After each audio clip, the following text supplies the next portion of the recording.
Hi అండి, welcome back to ఎస్తర్స్ kitchen. నేను మీ ఎస్తర్ని. ఈరోజు రెగ్యులర్గా ఇంట్లో ఉపయోగపడే కిచెన్ టిప్స్ మీకు షేర్ చేస్తున్నానండి. చాలామందికి పెరుగు స్మెల్ అంటే పడక పెరుగు ఇష్టపడరు. అలా ఉన్న వాళ్ళకి పెరుగు తోడు పెట్టేటప్పుడు ఇలాగ పచ్చిమిర్చి, అలాగే కొద్దిగా కరివేపాకు, ఒక చిన్న 1 ఇంచ్ అల్లం ముక్క వేసి పెరుగు తోడు పెడితే ఈ ఫ్లేవర్స్ అన్నీ కూడా పెరుగులోకి వచ్చి పెరుగు చాలా టేస్టీగా ఉంటుంది. స్మెల్ కూడా చాలా బాగుంటుంది. ఇష్టం లేని వాళ్ళు కూడా పెరుగు తింటారు. మనం బయట నుంచి బనానాస్ తెచ్చుకున్నప్పుడు ఎక్కువ రోజులు స్టోర్ ఉండవు. ఎక్కువ రోజులు ఉంటే నల్లగా అయిపోయి త్వరగా ముగ్గిపోయి కుళ్ళిపోయినట్టు అయిపోతాయండి. అలాంటప్పుడు తెచ్చుకున్న ఈ బనానాస్ని ఒక్కొక్కటిగా వేరు చేసేసుకోవాలి. ఒక్కొక్కటి వేరు చేసుకుని ఇలాగా అల్యూమినియం ఫాయిల్ ఉంటుంది కదా, దీంతో చిన్న చిన్న ముక్కలు చేసుకోవాలండి.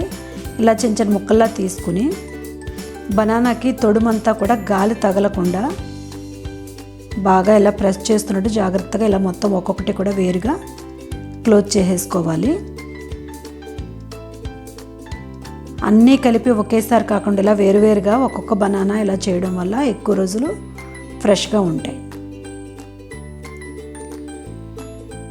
బెండకాయ ఫ్రై చేసేటప్పుడు జిగురుగా ఉంటుందని చాలామంది బెండకాయ ఫ్రైని ఇష్టపడరు.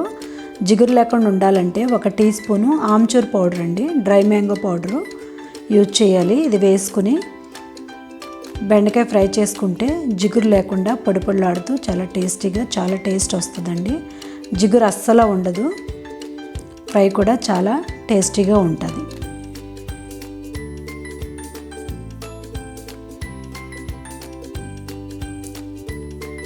ఎగ్స్ బాయిల్ చేస్తున్నప్పుడు పగిలిపోయి నీసువాసనలా వచ్చేస్తాయండి. అలాగే ఎగ్ పగలకుండా ఉండాలన్నా నీసువాసన రాకుండా ఉండాలంటే వైట్ వెనిగర్ ఉంటుంది కదా, వైట్ వెనిగర్ని ఒక 2 టేబుల్ స్పూన్లు, ఎగ్ బాయిల్ చేసేటప్పుడు 2 టేబుల్ స్పూన్లు వైట్ వెనిగర్ వేసి ఒక 10 మినిట్స్ కుక్ చేసుకుంటే సరిపోతుంది. 10 మినిట్స్ తర్వాత ఎగ్ షెల్ కూడా ఇలాగా ప్రెస్ చేస్తే చాలా ఈజీగా వచ్చేస్తుంది. అలాగే ఎగ్స్ పగలవు, నీసువాసన కూడా ఉండవు. చాలా ఈజీగా వచ్చేస్తుందండి, పగలకుండా వస్తాయన్నమాట. కొత్తిమీర తెచ్చుకునేటప్పుడు ఎక్కువ రోజులు స్టోర్ చేసుకోవాలంటే కొత్తిమీర శుభ్రంగా క్లీన్ చేసేసుకోవాలి. దీంట్లో ముగ్గునివి కుళ్ళిపోయిన ఆకులన్నీ కూడా శుభ్రంగా క్లీన్ చేసేసుకున్న తర్వాత ఇలా ఒక బాక్స్లో ఫస్ట్ ఒక టిష్యూ వేసుకోవాలి. ఆ టిష్యూ వేసుకుని దాంట్లో కొత్తిమీర పెట్టుకుని బాక్స్కి తగ్గట్టుగా పైన కూడా ఒక టిష్యూ వేయాలి. వేసి మూత పెట్టి క్లోజ్ చేసేసి ఫ్రిడ్జ్లో స్టోర్ చేసుకుంటే చాలా రోజులు నిల్వ ఉంటుంది. ఒకవేళ బాక్సులు లేకపోతే ఇలా న్యూస్ పేపర్లో కొత్తిమీర మధ్యలో పెట్టేసుకుని ఇలా రోల్ చేసి అటుపక్క ఇటుపక్క కూడా క్లోజ్ చేసేయాలి. క్లోజ్ చేసేసి ఒక కవర్లో పెట్టుకుని కవర్ను కూడా ముడివేసేసుకుని క్లోజ్ చేసేసుకుని ఇలా ఒక కవర్లు ఉంటాయి కదా, ఇలాంటి కవర్లో పెట్టేసుకోవాలి. పెట్టేసుకుని క్లోజ్ చేసేసుకుని ఫ్రిడ్జ్లో పెట్టుకుంటే ఇలా స్టోర్ చేసుకోవడం వల్ల బాక్స్ ఉంటే బాక్సు, లేదా ఇలాంటి కవర్ న్యూస్ పేపర్తో ఇలా కవర్లో కూడా పెట్టుకోవచ్చు. ఇలా చేయడం వల్ల కొత్తిమీర నెల రోజులైనా కూడా ఫ్రెష్గా ఉంటుంది.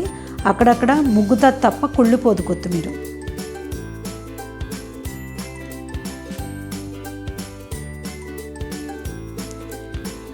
నెలకు సరిపడగా మనం ఉప్మా రవ్వ తెచ్చుకునేటప్పుడు బయట పెట్టడం వల్ల ఉప్మా రవ్వ చిన్న చిన్న పురుగులు పట్టేస్తాయండి.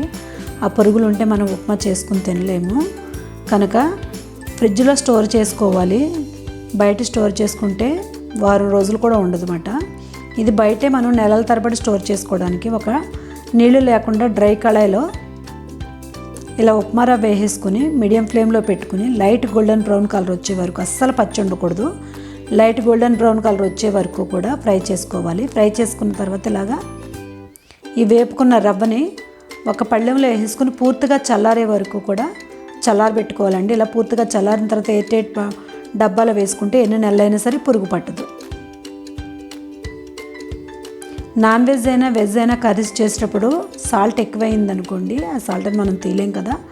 దీనిలో ఇలాగ ఒక బంగాళదుంపని ఒక 4 ముక్కల్లా కట్ చేసుకుని కర్రీస్లో వేసుకోవడం వల్ల ఆ ఉప్పు అంతా కూడా బంగాళదుంప ముక్కలు పీల్చేసి ఉప్పు అంతా కూడా అడ్జస్ట్ అయిపోతుంది, తగ్గుతుంది. గోధుమ పిండితో మనం చపాతీలు చేసినా పూరీలు చేసినా చల్లారితే గట్టిగా అయిపోతే అలా కాకుండా గట్టిగా కాకుండా సాఫ్ట్గా ఉండాలంటే గోరువెచ్చని నీళ్ళు కానీ గోరువెచ్చని పాలతో కానీ పిండి కలుపుకుంటే పూరి చపాతీ కూడా చాలా మృదువుగా ఉంటాయి. ఒకేసారి చపాతీలు ఒక్కొక్కటి చేయాలంటే చాలా టైం తీసుకుంటుంది. అలా కాకుండా ఒకేసారి 2-3 చపాతీలు చేసుకోవాలంటే ఇలా కొద్దిగా చేసుకున్న తర్వాత పైన ఆయిల్ రాసుకుని మరలా పొడిపిండి చల్లుకొని ఒకదాని మీద ఒకటి పెట్టేసుకుని ఇలా చేసుకుని పెనం వేడెక్కిన తర్వాత అట్ల పెనం మీద ఇలా కాల్చుకోవడం వల్ల ఒకేసారి 2-3 చపాతీలు కాల్చేసుకోవచ్చండి.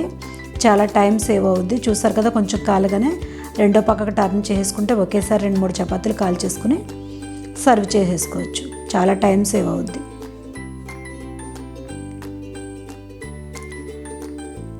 మార్నింగ్ వండుకున్న అన్నం ఈవినింగ్కి కూడా చల్లగా అయిపోద్ది. అలాగే రాత్రిది ఒక్కొక్కసారి పొద్దునకి కూడా చల్లగా అయిపోద్దండి.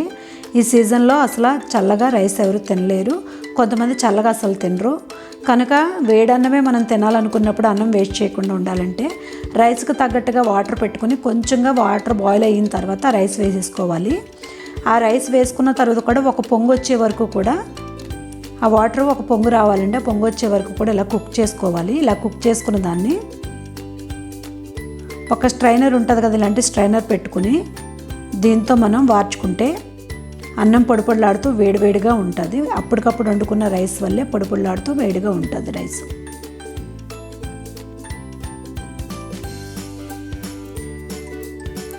కర్రీస్ చేసుకునేటప్పుడు పులుసు కూరల్లో ఒక్కొక్కసారి పులుపు ఎక్కువైపోద్దండి. సాంబార్లలో, రసంలో, చేపల పులుసులు, అలా కొన్ని పులుసు కూరల్లో పులుపు ఎక్కువైపోద్ది. ఆ పులుపుని మనం అడ్జస్ట్ చేయడానికి ఇలా 2 టీ స్పూన్లు షుగర్ యూజ్ చేస్తే పులుసు టేస్ట్ కూడా చాలా బాగుంటుంది. అలాగే పులుపు కూడా తగ్గుద్దండి. పులుపు ఎక్కువైనప్పుడు ఇలా పంచదార ఉపయోగించండి.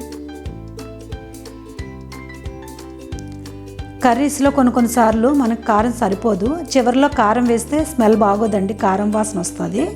అలాంటప్పుడు ఇలాంటి పచ్చిమిరపకాయలు మీ స్పైస్కి తగ్గట్టుగా పచ్చిమిరపకాయలు తీసుకుని చీలికలన్నా వేసుకోవాలి. ఇంకా ఎక్కువ స్పైస్ కావాలనుకుంటే దీన్ని మిక్సీలో మెత్తగా పేస్ట్ కొట్టేసుకుని కర్రీస్లో కలుపుకోవడం వల్ల స్పైసు కరెక్ట్గా ఉంటుంది, టేస్ట్ కూడా బాగుంటుంది. కొన్ని గ్రేవీస్ కర్రీస్లో సాల్ట్ ఎక్కువైపోయినప్పుడు బంగాళదుంపే కాదు, ఇలా ఒక టమాటా ఉంటుంది కదా, టమాటాని ఇలా ప్యూరీలా చేసుకునైనా లేదా ముక్కల్లా కట్ చేసుకుని వేసుకోవడం వల్ల ఆ కర్రీస్లో ఆ గ్రేవీ కూడా చిక్కగా వస్తుంది. అలాగే ఉప్పు కూడా అడ్జస్ట్ అవుతుందండి. ఉప్పు ఎక్కువైనప్పుడు ఇలా టమాటా యూజ్ చేయండి. గ్రేవీ కూడా ఉంటుంది, టేస్ట్ కూడా చాలా డిఫరెంట్గా ఉంటుంది, బాగుంటుంది.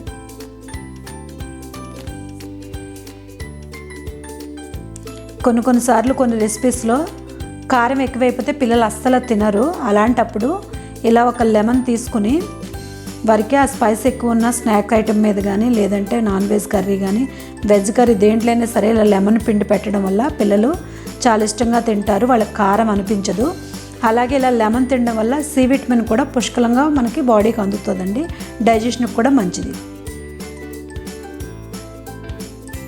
కర్రీస్ చేసుకునేటప్పుడు కొన్ని కూరలకు పులుపు చాలదు. చివరి నిమిషంలో మనం పులుపు వాటర్లో కలిపి వేసుకుంటే చాలా పలచగా అయిపోతాయి కూరలు, పప్పు అయినా లేదా పులుసు కూరలు అయినా కూడా. అలా కాకుండా ఇలా చింతపండు తీసుకుని కొంచెం వాటర్ వేసుకుని ఒక కప్పు వాటర్ వేసుకుని ఉడకబెట్టుకుని ఆ పేస్ట్ని మనం పులుసులో కలుపుకుంటే, పప్పుల్లో కలుపుకుంటే టేస్ట్ చాలా డిఫరెంట్గా ఉంటుందండి, చాలా బాగుంటుంది. పచ్చివాసన కూడా ఉండదు, పలచగా కూడా అవ్వదన్నమాట. కనుక చివరిలో మనం పులుపు కలుపుకోవాలంటే ఉడకబెట్టుకుని కలుపుకోవాలి. ఈ టిప్స్ అన్నీ కూడా మీకు అవసరమైనప్పుడు ఉపయోగించండి. ఈ వీడియో మీకు నచ్చినట్లయితే లైక్ చేయండి, షేర్ చేయండి. మీరు ఎవరైనా ఫస్ట్ టైం నా ఛానల్ చూస్తున్నట్లయితే సబ్స్క్రైబ్ చేయండి. పక్కనున్న బెల్ ఐకాన్ క్లిక్ చేయడం మర్చిపోవద్దు. Thank you for watching. మరొక వీడియోలో కలుసుకుందాం.